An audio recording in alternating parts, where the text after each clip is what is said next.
function or type in the chat for me. I'm gonna get started.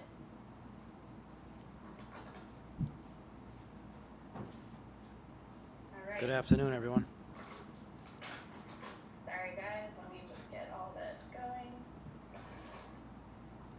All right, Kevin Van Valkenburg, if you want to kick us off, Kevin from No Lane Up. Kevin, you're on mute. Hi, Jane. Thanks for taking the first questions. Hey, Kevin. I'm curious, how quickly did this deal come together? How long have you been working on it? And obviously, with the tour structure, how much did you inform the policy board about what was going on before its announcement came out? Conversations have gone on really over the last 7 weeks. There were 4 in-person meetings and a number of video calls and phone conversations, but it was really over a 7-week time frame. And the direct answer to your question is, when you get into these conversations, and given the complexity of what we were dealing with, it's not uncommon that the circle of information is very tight. And so, in our case, we kept that information very tight. There were 2 prominent policy board members that sat side by side with me, our chairman, Ed Hurley, as well as Jimmy Dunn. And ultimately, we got to the point where we finalized everything last night and had a communications plan that we started first thing tomorrow. So I think I know where you're going with your question. And the fact of the matter is that this was a shock to a lot of people because we were not in a position to share or explain as we normally would. And that was really a result of the commitment we had made to maintaining confidentiality through the end. All right, next question, we're going to go to Mark Schlabach, ESPN. Mark? Hey, Jay, I just wanted to ask what the temperature was in the room at the players' meeting. There's been several players that have voiced concerns about how the thing went down. And also, you've made some pretty harsh statements about the source of LIV Golf's funding in the past, and now taking investment from the Public Investment Fund. I just wondered how you waited and why you Yep. to take it. I think on the first one, I would describe the meeting as intense, certainly heated. This is a very complex. Obviously, it's been a very dynamic and a complex couple of years. And for players, I'm not surprised that this is an awful lot to ask them to digest, and this is a significant change for us, in the direction that we were going down. But as I'm trying to explain, and I will continue to explain as we go forward, this ultimately is a decision that I think is in the best interest of all of the members of the PGA Tour. Puts us in a position position of control, allows us to partner with the PIF in a constructive and productive way, to have them invest with us, again, running the PGA Tour, having these 3 entities under one for-profit LLC. And in terms of how did we get to this point and how did we go from a confrontation to now being partners, we just realized that we were better off together than we were fighting or apart. And by thinking about the game at large and eliminating a lot of the friction that's been out there and doing this in a way where we can move forward and grow the PGA Tour. And I'm excited about the changes that we're going to make coming into 2024, go through the process ultimately of evaluating LIV and figuring out the direction for team golf going forward. It put us in a position where, again, we're in control, we have an investor, and ultimately, for the game, we're moving forward constructively. And if you look at the values of the game, I think that's what the situation warranted. One quick follow-up. Is there a chance LIV Golf League doesn't exist? we're in a framework agreement. We haven't concluded the definitive agreement. I've not had the opportunity that I'm going to have to conduct a comprehensive empirical evaluation. So, I don't want to make any statements or make any predictions. But what is in place is a commitment to make a good faith effort to look at team golf and the role it can play going forward. Thank you. All right, next question to Adam Shupak. Adam Shupak, Golf Week. Jay, was there a particular turning point where you went from I'm not going to talk to the Saudis to eventually deciding a month or so ago that you were? Listen, circumstances change, and they've been changing a lot over the last couple of years. I would say that there's been a lot of outreach through people and through intermediaries, but what changed was a very productive conversation that the chairman of our board and Jimmy Dunn had with Yasser and members of PIF, where we were able to have a discussion about how we work together to grow the game, how we work together to grow the PGA Tour, and to really get an understanding and start building some trust as we pursued that. So the first conversation that I was not a part of was the most important conversation because of the position I've been in and what we've been trying to do with our tour. I wanted to rely heavily on those two fine gentlemen to have that first conversation. But when they came back and said it was a positive conversation and that I should have a follow-up meeting, I think that's when things started to develop. And what led to you having a different position on the source of the money involvement before? I think if you look at just the environment that we're in, and the PIF was controlling LIV, and we were competing against LIV. I felt very good about the changes we've made and the position that we were in. But ultimately, to take the competitor off of the board, to have them exist as a partner, not an owner, and for us to be able to control the direction going forward was put us in a position as the PGA Tour to do and serve our members and at the same time, again, get to a productive position for the game at large. There's a much bigger play, at here or here now, and that is, ultimately, if you look at our model, we've been a C6. We're going to continue to do all the things that we do for impacting lives and impacting communities through our tournaments. But by being able to create a for-profit LLC, we've been handicapped. We're a pass-through organization. We've not been able to reinvest our dollars in growth businesses. And now this gives us the opportunity to do that. And so being able to do that and recognizing the uncertainty generally in the commercial realm going forward, puts us in a position where, I can say today to our members that, we're going to experience meaningful growth as we go forward. Thanks, Jay. All right, next we'll go to Michael Bamberger. Michael. Thanks a lot, Amanda.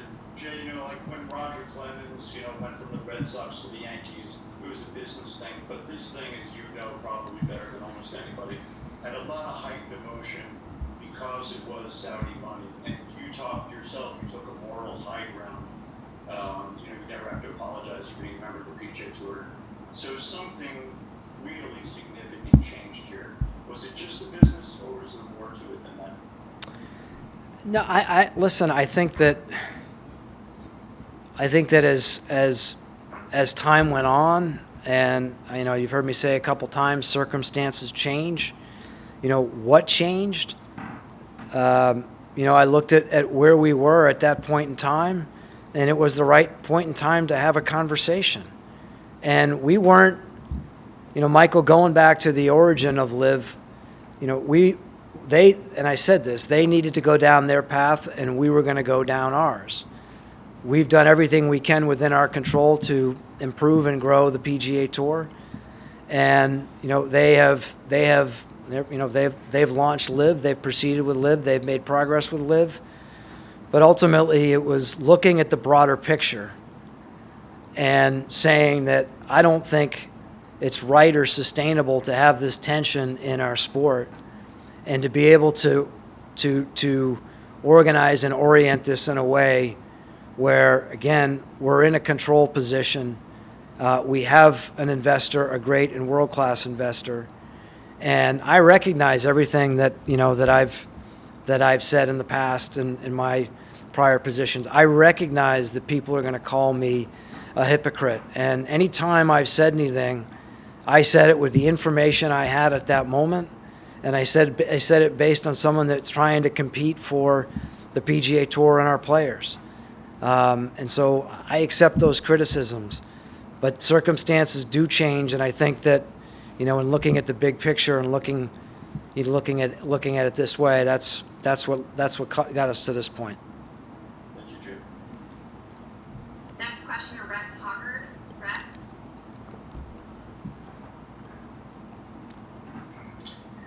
Jay, do you have an idea, and I know this was brought up in the press release, but I'm curious what the path back for the players who join LIV might look like? At this point, Rex, we're under a framework agreement. We've got to complete this, we got to get to definitive. We have that identified in our framework agreement. But, at this point, it's reapplying for membership at some point after the end of 2023. And that's something that I'll address in the future, certainly, once we get through the definitive. Next question to Brendan Quinn. Brendan? Hey Jay. Hey, Brendan. How can you describe the tour's immediate financial future if this deal had now been made, both in terms of handling the elevated purses, handling the cost of litigation ongoing annually potentially? Just how sustainable was this in the next few years without this influx of money? Well, listen, we've to make the changes in 23 and ultimately to make the changes in 24, we've had to invest back in our business through our reserves. But you hit it. Between our reserves, the legal fees, our underpin and our commitment to the DP World Tour, and their legal fees, it's been significant. I'm grateful that when we look to 24, the response that we've gotten from our sponsors and our partners has been very positive, and those losses that we've experienced in 23 will be significantly mitigated. But you have to look at all the monies that we make in the commercial realm, and we're in long-term media deals. We've done a number of long-term sponsorship deals thanks to the great partners we have. But this puts us in a position where we've got capital that we can deploy to the benefit of our members and through our tournaments, and it gives us capital to deploy in growth businesses that ultimately will generate a return that we'll reinvest in our players. So hopefully that answers your question. Sorry, what? And I was going to say, and just if I could, a second one I had for you, if when a decision like this is made, including the addition of someone to a policy board and things like that, without the knowledge of the players, how can this still be considered a player-run organization? Because, Brennan, this is a framework agreement. The binding element is the drop of the litigation. And ultimately, everything that we've discussed in the framework agreement is subject to the approval of our policy board. So that includes any appointments, that includes any commitments that are in that framework agreement.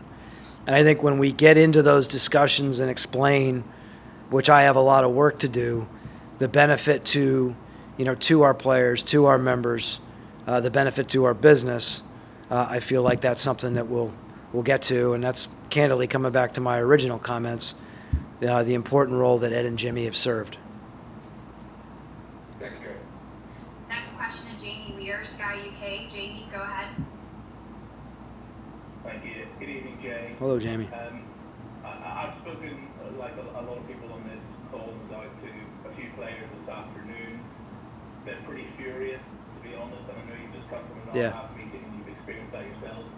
They feel like they turned down eye-watering amounts of money out of loyalty to the PGA Tour, and they're now having to watch former colleagues of theirs who lined their pockets with eye-watering sums of money just get the saunter back as if nothing happened, and they're pretty angry about that. What was that like to have to look them in the eyeballs and explain that to them and empathize with their position? You know, it probably didn't seem this way to them, but as I look to our players, those players that have been loyal to the PGA Tour, I'm confident that the move that they've made the right decision. They've helped re-architect the future of the PGA Tour. They've moved us to a more pro-competitive model. We have significantly invested, as I just talked to Brendan about, in our business in 23. We're going to do so in 24. And as we finalize this process, I think any player that has stayed is going to realize that the money that they're going to make, the strength of this platform, all the things that we talk about, are going to put them in a really strong position. They're going to win. They're going to continue to grow, and we're in a control position on their behalf as we move forward in this structure. So it's, to answer your question, I get it, and I can't specifically talk about what the impact is today. I can't talk specifically about what it's going to be in the future until we've completed the definitive agreement. And when we get to that point in time, we will have gotten to that point in time because the case that we've made along that front is very clear. Just as a follow-up to that, can they be made whole for the money that they turned down, or can the players who left, who jumped ship, be sanctioned in any way that they have to hand back some of that signing on bonus? Listen, I think those are all the serious conversations that we're going to have. We're going to have them with our board, and ultimately everything needs to be considered. I mean, ultimately what you're talking about is an equalization over time, and I think that's a fair and reasonable concept. Bob Herring, next question, Bob. Thanks, Amanda. Hi, Jay. Thanks for the time. Hey, Bob. Is there any scenario where you would see there being LIV branded events run concurrently next year, sort of like they are now? You would just be allowing players to go back and forth through whatever means you set up. Is that possible, or is that completely, off the board now going forward? Listen, I can't see that scenario, but Bob, I haven't gotten into the full evaluation, full empirical evaluation of LIV that I'm going to do to be able to comment on that. But I don't see that scenario. No. To me, any scenarios that you're thinking about that bridge between the PGA Tour and LIV would be longer term in nature. And if I could just follow real quick, it appears that Tiger and Rory weren't aware, maybe until the last minute here today. Given how much those guys are out front on this, and working behind the scenes, and even with you, to get these new things put in place and to sort of fight back, I suppose. Is there any regret about that, or is there any, did you have any difficulty? And I know you mentioned earlier that this had to be very, had to be a close circle of people, but was there any pangs of not letting them in on this? Listen, again, what we've agreed to here is a framework agreement, and the binding elements are tied to the litigation, and a lot of these details we've got to work through. So if we had announced a definitive agreement this morning, and I was calling them in the morning, and I had made commitments on behalf of the PGA Tour and not had an opportunity to fully vet them with our policy board and with those two individuals and the larger group, then that would be a complete miss on my part, and I recognize that. But this was us reaching a framework agreement. We think it's the right agreement. Obviously, Tiger and Rory's perspective is one that I understand very well, and it was part of my thinking throughout these conversations, and it will be a part of my thinking going forward. And now that we're in a framework agreement, I look forward to talking to all of our players, including the two of them, to make certain that this comes off the right way.